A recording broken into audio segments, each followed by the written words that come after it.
आप सभी का हमारे YouTube channel DSEL Sidhi for English में। प्यारे बच्चों, पिछले वीडियो लेक्चर में हम लोगों ने क्लॉज पढ़ा था। क्लॉज में हमने पढ़ा था क्लॉज क्या कहलाता है, क्लॉज के टाइप्स कितने होते हैं और हम लोगों ने प्रिंसिपल क्लॉज क्लियर किया था। आज की वीडियो लेक्चर में हम लोग बचे हुए क्लॉजेस की बात करेंगे। तो चलिए शुरू करते हैं आज का वीडियो लेक्चर। सबसे पहले आज हम पढ़ेंगे क्लॉज, सेकंड क्लॉज, वो है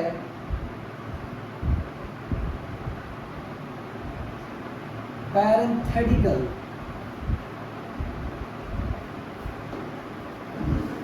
क्लॉज। पैरेंथेटिकल क्लॉज, पैरेंथेटिकल को बच्चों बोलते हैं हिंदी में असंबद्ध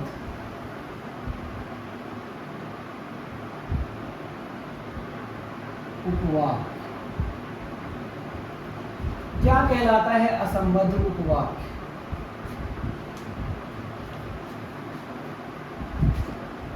The clause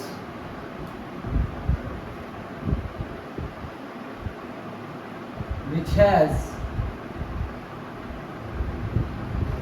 got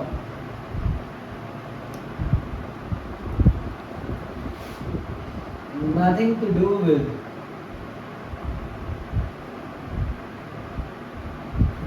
other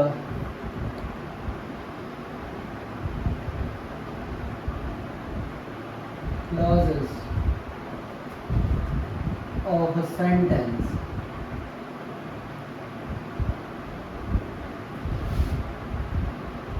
and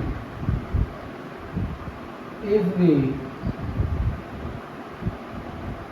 remove it,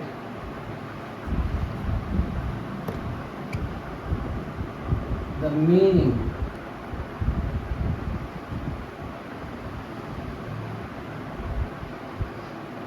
of the sentence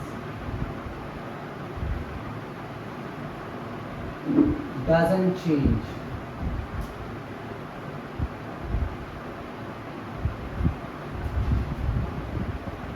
Is called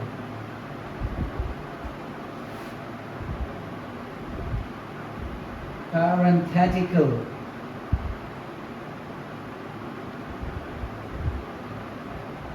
clause। तो क्या कहलाता है बच्चों पैरेंथेटिकल क्लॉज? ध्यान से देख लें। ऐसा उपवाक्य जिसका सेंटेंस के दूसरे उपवाक्यों से कोई लेना देना नहीं हो, और यदि हम इसे वाक्य से हटा दें तो वाक्य की जो मीनिंग है, अर्थ है, उसमें कोई भी परिवर्तन ना हो, तो ऐसे उपवाक्य को बच्चों हम अंग्रेजी में बोलते हैं पैरेंथेटिकल क्लॉज, असंबद्ध उपवाक्य। नाम से ही आपको समझ में आ गया होगा, जिसका किसी से संबंध ना हो, असंबद्ध उपवाक्य। एक बार फिर से बता देता हूं, ऐसा उपवाक्य जिसका वाक्य के दूसरे उपवाक्यों से कोई लेना देना नहीं हो, has got nothing to do with the other clauses of a sentence, and if we remove it, यदि हम उसे हटा दें, the meaning of the sentence, उस वाक्य की मीनिंग डजंट चेंज, नहीं बदलती है, इज कॉल्ड पैरेंथेटिकल क्लॉज। ठीक है?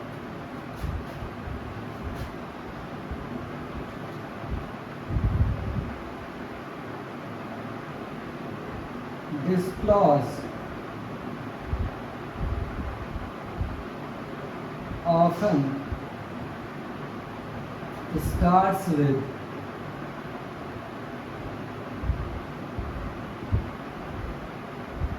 comma or dash।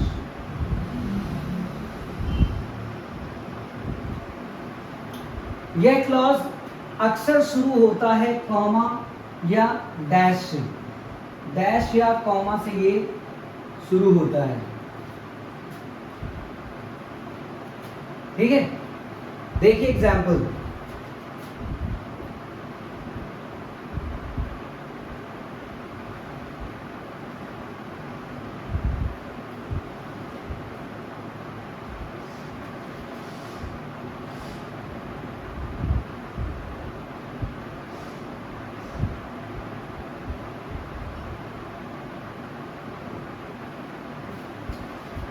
honesty they say is the best policy. Honesty they say is the best policy. तो यहाँ बच्चों देखें, ये कॉमा के बाद दे से है, फिर कॉमा लगा हुआ है, ये दे से। यदि हम इसे वाक्य से हटा दें और फिर वाक्य को पढ़ें तो वाक्य की मीनिंग होती है honesty is the best policy, है ना। इस क्लॉज को हटा देने से इस वाक्य के अर्थ में कोई भी परिवर्तन नहीं हो रहा है, जिसकी वजह से हम कह सकते हैं दे से कौन सा क्लॉज होगा सिपाही जी? Parenthetical clause.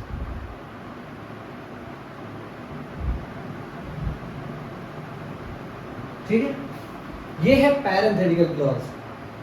क्योंकि इसको हटा देने से या इसके होने से सेंटेंस के अर्थ में कोई भी परिवर्तन नहीं हो रहा है।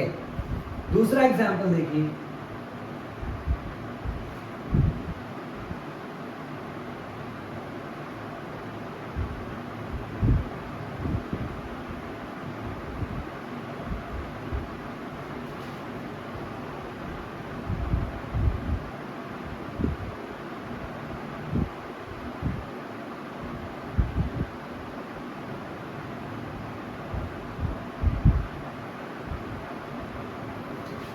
He was sleeping, I think, when I went there. यदि हम he was sleeping को हटा दें तो सेंटेंस की मीनिंग में परिवर्तन होगा। When I went there, जब मैं वहां गया को हटा दें तो सेंटेंस की मीनिंग में परिवर्तन हो जाएगा। बट यदि हम I think को हटा दें, देखिए मैंने लिखवाया है कॉमा और डैश से ये स्टार्ट होता है, कॉमा लगा हुआ है, फिर कॉमा है, कॉमा के बीच में ये है। सो यदि हम इसे हटा करके पढ़ें सेंटेंस को तो सेंटेंस की मीनिंग होती है ही वॉज स्लीपिंग, वह सो रहा था। व्हेन आई वेंट देयर, जब मैं वहां गया, वह सो रहा था जब मैं वहां गया। सो आई थिंक जो है वो कौन सा क्लॉज होगा? पैरेंथेटिकल। एग्जैक्टली।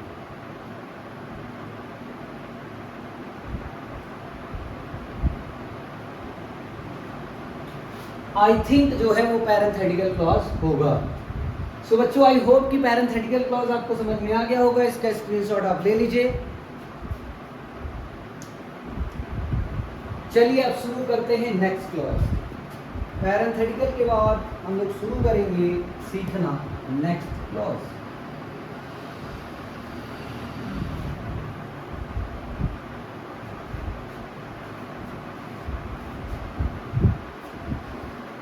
थर्ड क्लॉज है बच्चों पैरेंथेटिकल के बाद कोऑर्डिनेट क्लॉज।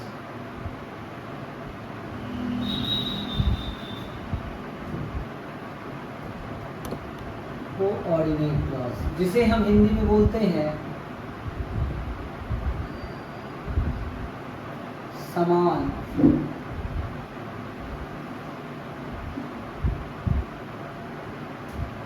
पदी उपवाक्य।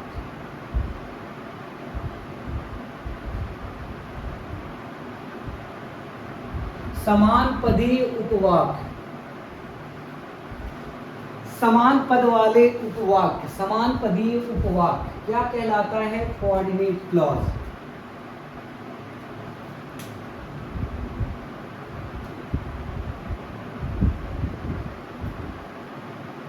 The clause which doesn't allow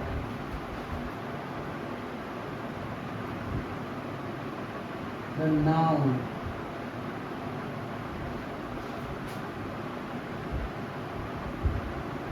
pronoun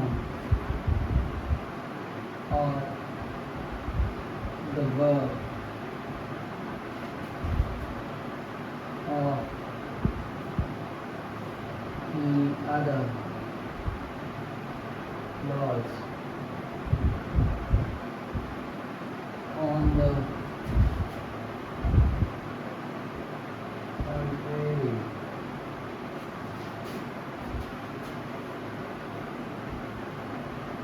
it reveals a new fact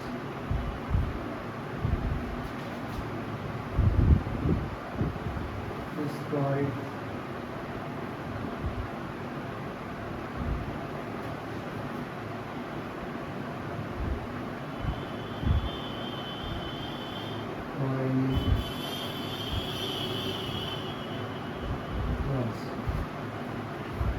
तो ध्यान से सुन लीजिए बच्चों, कोऑर्डिनेट क्लॉज क्या कहलाता है।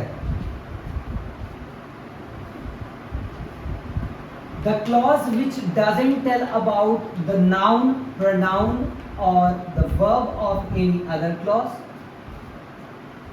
ऐसा उपवाक्य जो नहीं बताता है किसी संज्ञा, सर्वनाम या क्रिया के बारे में, किसी दूसरे क्लॉज के संज्ञा, सर्वनाम या क्रिया के बारे में नहीं बताता है, बल्कि वह एक नया फैक्ट, एक नई हकीकत, एक नई सच्चाई प्रकट करता है, उसे हम इंग्लिश में बोलते हैं कोऑर्डिनेट क्लॉज, मतलब समान पदीय उपवाक्य। ठीक है बच्चों,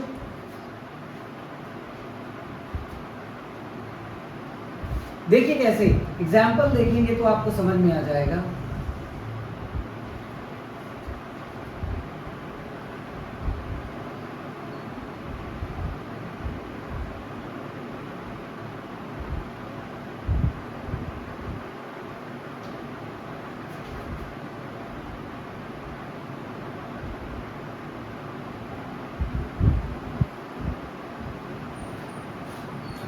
I am studying while he is playing।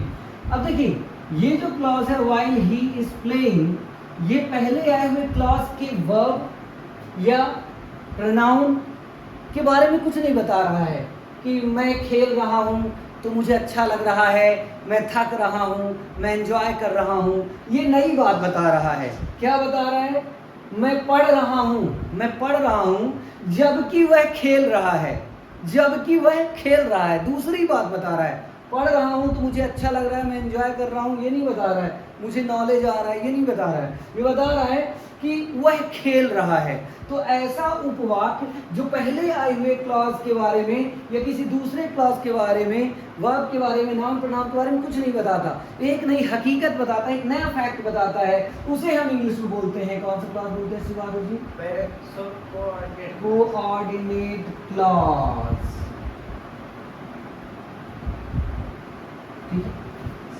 Coordinate clause. एक और एग्जांपल देखते हैं, ध्यान से देखिएगा।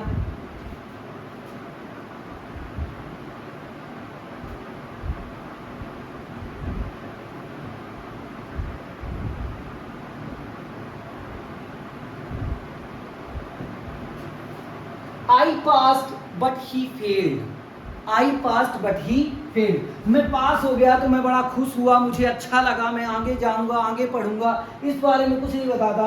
ये नया एक फैक्ट बता रहा है कि मैं तो पास हो गया लेकिन वो फेल हो गया। एक नई हकीकत बता रहा है, वो फेल हो गया, उसके बारे में बता रहा है। तो ये जो he failed होगा वो कौन सा क्लास होगा?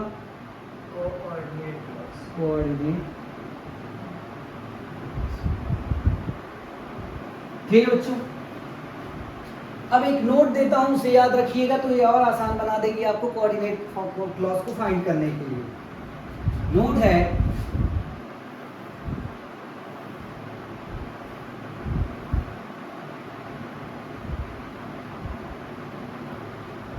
Coordinate clause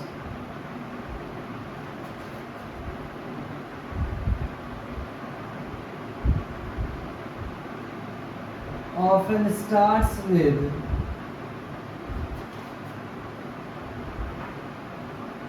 coordinate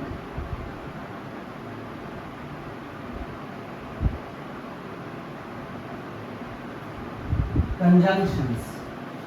coordinate clause अक्सर स्टार्ट होता है कोऑर्डिनेट कंजंक्शन से, like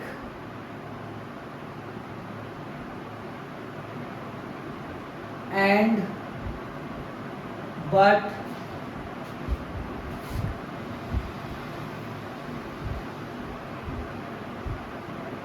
while, whereas, or, nor, etc। तो एंड हो गया, बट हो गया, वाइल हो गया, वेयर एज हो गया, और हो गया, नॉर हो गया है, अदरवाइज भी लिख लीजिएगा, अदरवाइज, ईडीसी। ये सब बच्चों कहलाते हैं कोऑर्डिनेट कंजंक्शंस, और कोऑर्डिनेट क्लॉज ऑफन स्टार्ट होता है कोऑर्डिनेट कंजंक्शन से, ठीक है।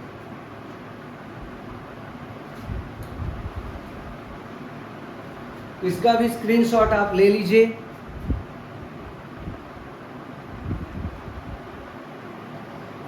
आइए यही हम लोग बात कर लेते हैं एक और नोट की। नोट सेकंड जो कोऑर्डिनेट क्लॉज के लिए याद रखना है, when WH words have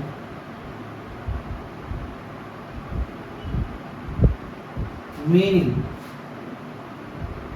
like, जब WH वर्ड्स की बच्चों मीनिंग हो, कैसी मीनिंग हो,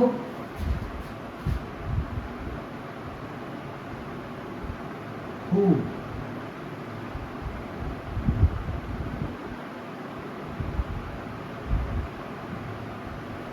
where and he,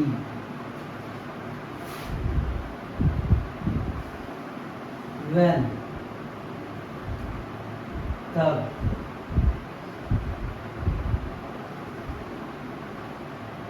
and then,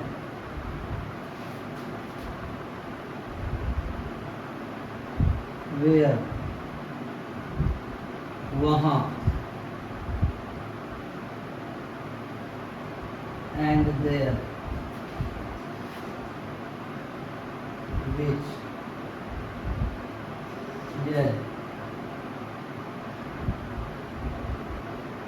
and this।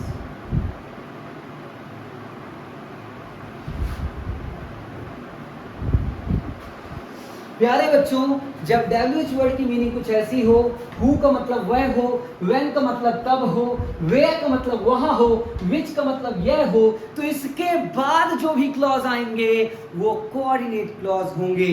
और यदि इनकी मीनिंग वह ये जो लिखी हुई है ये ना हो तो फिर वो दूसरे क्लॉज हो सकते हैं। ये चीज का आपको ध्यान रखना है। तो हु का मतलब होना चाहिए एंड ही, व्हेन का मतलब होना चाहिए एंड देन, वेयर का मतलब होना चाहिए एंड देयर, विच का मतलब होना चाहिए एंड दिस। तो इसके बाद के जो क्लॉजेस होंगे वो होंगे कोऑर्डिनेट क्लॉज। आइए देखते हैं एग्जांपल, समझने की कोशिश करते हैं।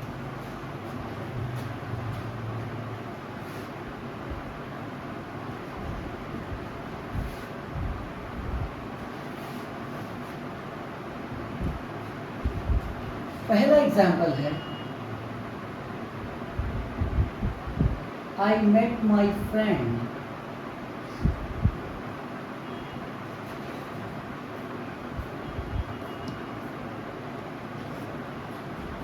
who gave me this book।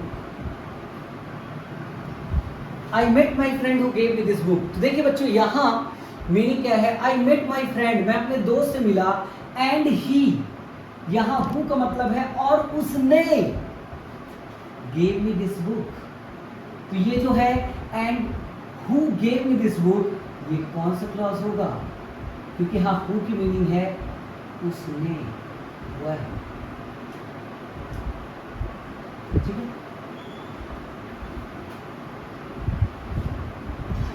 यहां उसने का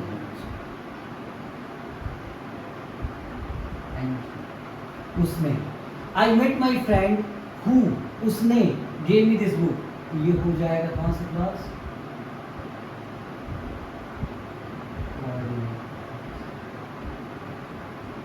ठीक है बच्चे। मैं अपने दोस्त से मिला, who gave me this book, और उसने मुझे किताब दी, यहाँ हु का मतलब है and he gave me this book. दूसरा एग्जाम्पल देखिए,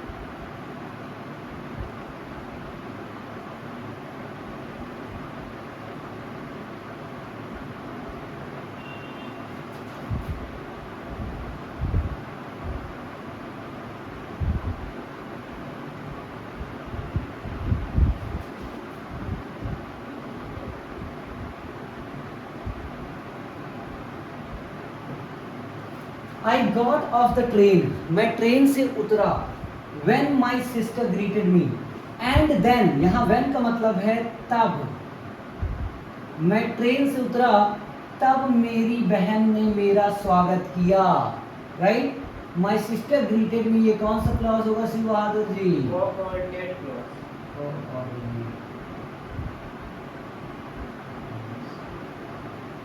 ठीक है। नेक्स्ट है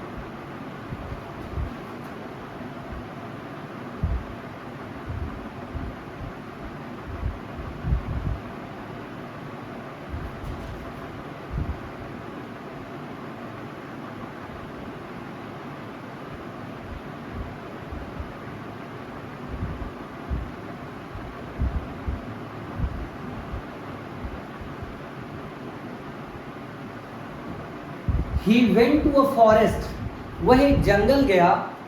Where he saw a lion, यहाँ where का मतलब है वहां। वह जंगल गया और वहां उसने एक शेर देखा। Where he saw a lion, ये कौन सा क्लॉज होगा? Coordinate clause.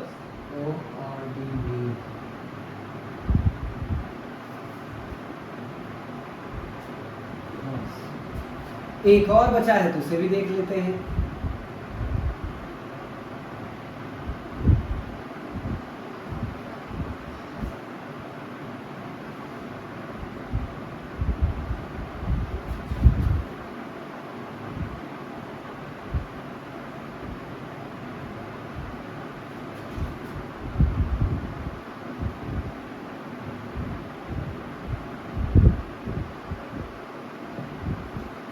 She killed her own child, उसने अपने ही बच्चे को मार दिया। She killed her own child, which is an unkind act, और यह एक unkind act है, निर्दयतापूर्ण कार्य है, राइट। इंसानों वाला काम नहीं है। तो यहाँ which का मतलब है यह and this, राइट। तो is unkind act जो है ये कौन सा क्लॉज होगा? Very good, Shiva, very nice. I think you are getting everything. तो बच्चों ये हो गया, ये चीजें हैं आपको ध्यान में रखना है। यदि इतनी चीजें हैं तो ये जो क्लॉज होगा कोऑर्डिनेट क्लॉज होगा, और यदि ऐसा नहीं है तो इसके बाद कोई दूसरा क्लॉज हो सकता है। तो प्लीज इस चीज को आप अच्छे से नोट कर लीजिए, स्क्रीनशॉट आप ले लीजिए। चलिए अब हम बढ़ते हैं लास्ट क्लॉज की ओर, देख लेते हैं उसको थोड़ा सा।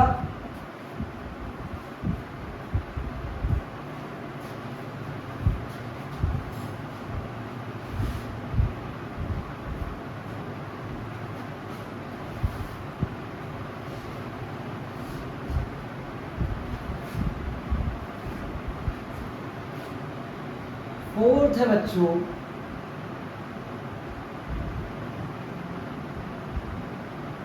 सबऑर्डिनेट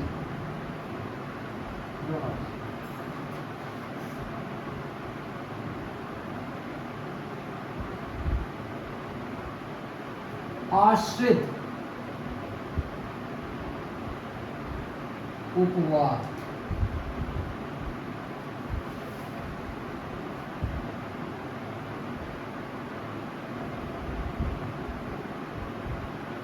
आश्रित उपवाक्य क्या कहलाता है? Subordinate clause.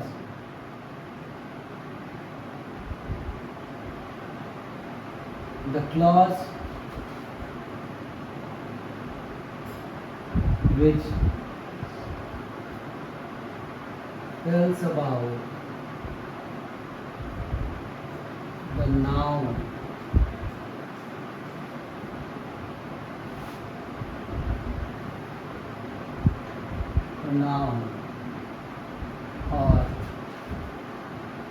or the verb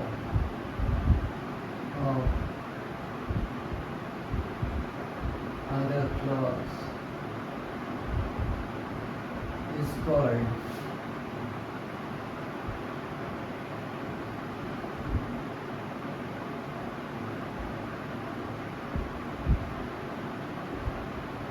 subordinate. The clause which tells about noun, pronoun or the verb of other clause is called subordinate clause। आश्रित उपवाक्य ऐसा उपवाक्य जो दूसरे उपवाक्य के नाउन, संज्ञा, प्रोनाउन, सर्वनाम, क्रिया, वर्ब के बारे में बताता है कहलाता है सबऑर्डिनेट क्लॉज। ठीक है बच्चों, एग्जाम्पल हम देखते हैं।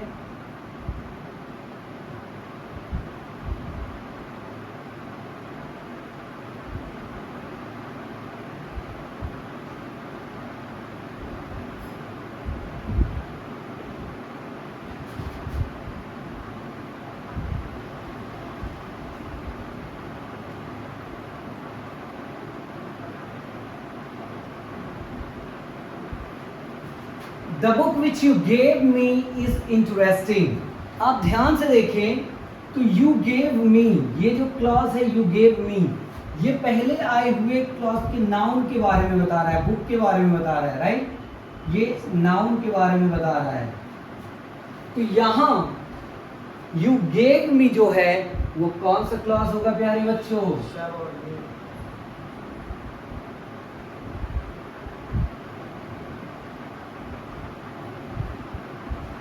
Subordinate clause. एक और एग्जांपल लेते हैं, ध्यान से देखिएगा।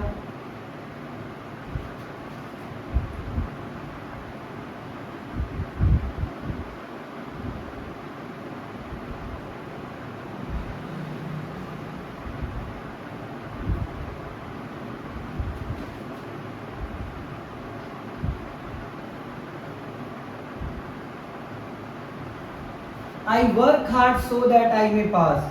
I may pass ये जो क्लॉज है ये पहले आए हुए क्लॉज के वर्ब के बारे में बता रहा है। मेहनत करने का उद्देश्य क्या है? I may pass। तो ये जो I may pass है, मैं पास हो सकूं, ये पहले आए हुए क्लॉज के वर्ब के बारे में बता रहा है। तो I may pass जो है वो कौन सा क्लॉज होगा?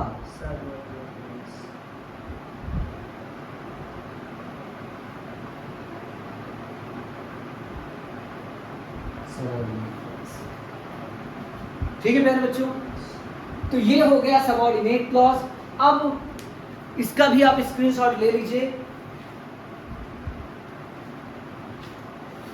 तो बच्चों आई होप कि आज आपको पैरेंथेटिकल क्लॉज, कोऑर्डिनेट क्लॉज और सब ऑर्डिनेट क्लॉज अच्छे समझ में आ गया होगा।